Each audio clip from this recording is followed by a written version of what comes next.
ইনশাআল্লাহ। ঠিক সেম খেয়াল করে দেখেন এই নিয়ার শব্দটা এটা অনেক কিছু হইতে পারে, তবে বেসিক্যালি এটা একটা প্রিপোজিশন। বেসিক্যালি এটা একটা কি ভাইয়া? Preposition.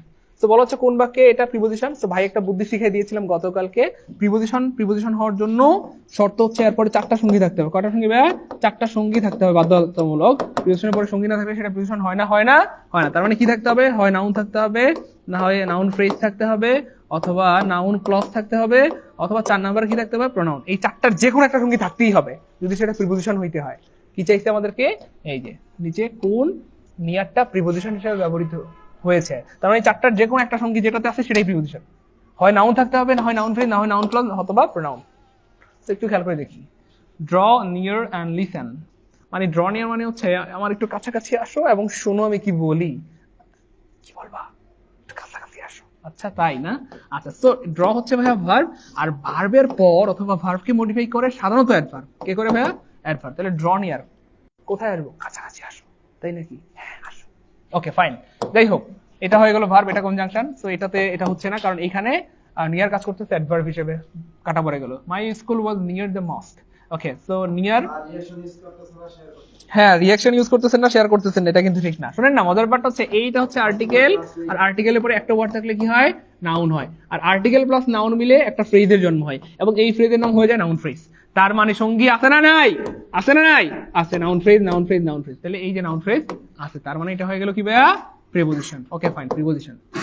she is a near relation. Okay, so একটা স্ট্রাকচার আপনাদেরকে অনেকবার শিখাইছি। আর্টিকেলের পরে একটা ওয়ার্ড থাকলে সবসময় সেটা কি হয়? নাউন হয়। আর্টিকেলের পরে দুইটা ওয়ার্ড থাকলে প্রথমটা অ্যাডজেক্টিভ, পরেরটা কি হয় ভাইয়া? নাউন হয়। আচ্ছা, আর্টিকেলের পরে তিনটা ওয়ার্ড থাকলে প্রথমটা অ্যাডভার্ব হয়, পরেরটা অ্যাডজেক্টিভ হয়, পরেরটা কি হয় ভাইয়া? নাউন হয়। এটা অনেকবার শিখাইছি, অনেকবার। আবার শিখাচ্ছি, দেখেন এই যে দেখেন মিলে কিনা। Article, adjective, noun. আমার সাথে সাথে একটু বলেন প্লিজ।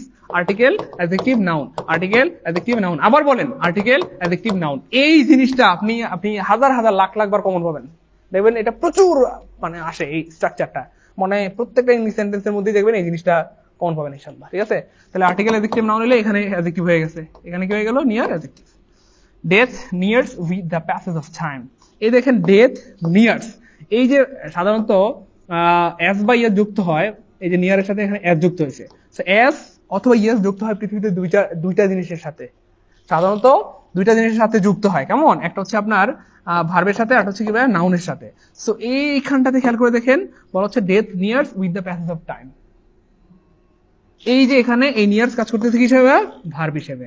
তার মানে আমাদের কাঙ্ক্ষিত এখানে পাইলাম ভার্ব, এটা পাইলাম অ্যাডজেক্টিভ, এখানে পাইলাম হচ্ছে অ্যাডভার্ব, এখানে পেয়ে গেলাম আমরা কাঙ্ক্ষিত প্রিপোজিশন। তার মানে একটা ওয়ার্ড, সেম ওয়ার্ড, কখনো অ্যাডভার্ব হয়, কখনো প্রিপোজিশন হয়, কখনো সে অ্যাডজেক্টিভ হয়, কখনো সে ভার্ব হয়। এই জন্য বলি যে এই টপিকটা মারাত্মক ভয়ঙ্কর। একবার যদি ভালো মতো এগুলো শিখতে পারেন ভাই আমার, কোনোভাবে আপনাকে আটকাতে পারবে না। কিন্তু আমি কষ্ট পাচ্ছি এটা ভেবে যে আপনারা সবাই শেয়ার করতেছেন না, কারণ এতগুলো ভাই বোন ক্লাস দেখতেছেন, শেয়ার হয়েছে মাত্র 362টা। এটা কোনো কথা? 1300 মানুষ ক্লাস দেখতেছেন, দুইটা করে শেয়ার করলে 2600 শেয়ার হয়ে যাওয়ার কথা। কেন যে শেয়ার করেন না এটাই বুঝতেছি না। প্রতিদিন কেন শেয়ার কথা বলতে হয় প্রিয় ভাই বোন আমার? সবাই আরেকবার একটা করে শেয়ার করে দিই। 1400 ভাই বোন, 1400টা শেয়ার করি অ্যাটলিস্ট। এই তো 368 হয়ে গেছে, 1400টা শেয়ার করে দিই ইনশাল্লাহ। কারণ আজকে কিন্তু বাংলা ভাই যা পড়াবে, আজকে বাংলা ভাইয়ের কি বলে আমাদের অ্যামেজিং জিনিসগুলো সে কিন্তু আজকে সিলেক্ট করেছে অনেক কষ্ট করে সারাদিন আপনাদের জন্য। এমন এমন প্রশ্নগুলো বের করেছে, আপনি ওই 10টা প্রশ্ন পরেই 1000 প্রশ্ন পড়া হয়ে যাবে ইনশাআল্লাহ। 391টা শেয়ার হয়েছে, সবাই একটু 1400টা শেয়ার করে দিই, 1400 ভাই বোন। ওকে ফাইন, পরের প্রশ্ন। There is a big pond near the school. আচ্ছা, এখানে নিয়ার শব্দটা কি? নিয়ার শব্দটা কি দেখি কে পারে? এখানে নিয়ার শব্দটা কি? নিয়ার শব্দটা এখানে কি দেখি কে পারে? দ্রুত দ্রুত দ্রুত দ্রুত বলতে হবে, এখন পারার কথা। সবাই পারবে ইনশাআল্লাহ, সবাই পারবে ইনশাআল্লাহ। দ্রুত বলতে হবে, দেখি কে পারে। দ্রুত বলতে হবে, দ্রুত বলতে হবে, দেখি কে পারে, কে পারে, দ্রুত।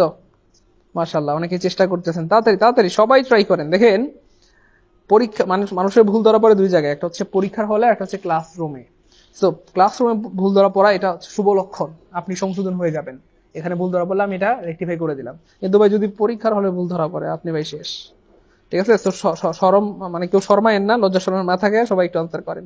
দেখেন আলহামদুলিল্লাহ আমাদের বেশিরভাগ ভাই বোন আলহামদুলিল্লাহ আলহামদুলিল্লাহ অ্যারাউন্ড 95% ভাই বোন কিন্তু অলরেডি শিখে গেছেন আলহামদুলিল্লাহ, বা পেরেছেন। কিছু ভাই বোন একটু ভুল করছেন, কারণ আপনারা হয়তো খেয়াল করেন না, অথবা মাত্র ক্লাসে আসছেন।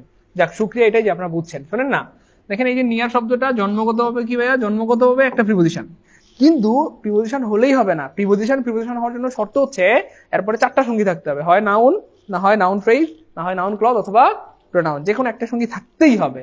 আল্লাহ পাকের শুকরিয়া, এখানে কি আছে, আর্টিকেল। আর্টিকেলের পরে কি একটা ওয়ার্ড আছে, তার মানে এটা নাউন আর এটা আর্টিকেল, আর আর্টিকেল প্লাস নাউন মিলে একটা ফ্রেজের জন্ম হয়, এবং এই ফ্রেজের নাম হয়ে যায় নাউন ফ্রেজ। তার মানে সঙ্গী আছে আছে আছে, তার মানে এটা হয়ে গেল কি ভাইয়া, প্রিপোজিশন। ক্লিয়ার? এই জন্যই চিল্লাচিল্লি করে বলি যে ভাই ক্লাসগুলো করেন।